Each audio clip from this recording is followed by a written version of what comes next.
Olá, caríssimos irmãos. Hoje vamos falar sobre o tema do pecado de estimação.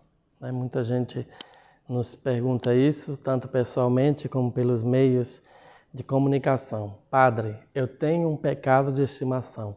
O que devo fazer?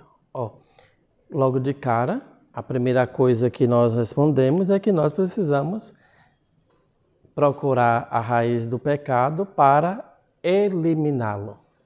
Nós não devemos ter nenhum pecado de estimação, mesmo que esse pecado seja um pecado venial. Infelizmente, muitas pessoas estão muito empenhadas em combater somente o pecado mortal. Não que não se deva combater o pecado mortal, mas nós não podemos deixar que floresça os pecados veniais como se nada fosse prejudicar a nossa vida. Então, o pecado de estimação, ele deve ser combatido porque ele pode se tornar, se for um pecado venial, ele pode se tornar um pecado mortal por causa da frequência. É como se eu tivesse uma obrigação de cometer aquele pecado. Então é preciso lutar, fazer um esforço para combater todo o pecado de estimação.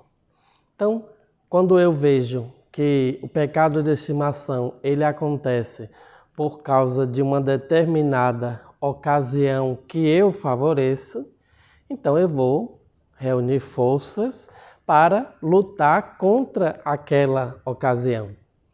As pessoas devem fazer uma reflexão para poder ver onde é que eu estou trabalhando a favor do pecado.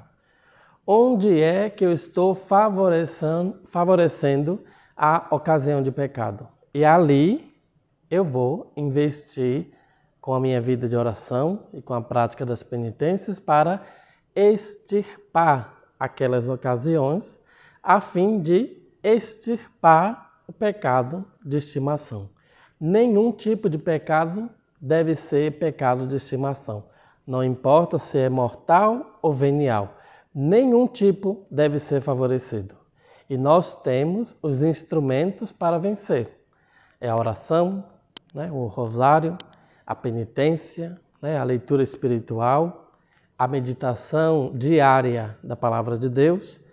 Todos esses instrumentos nos ajudarão a vencer também os pecados de estimação. Louvado seja nosso Senhor Jesus Cristo.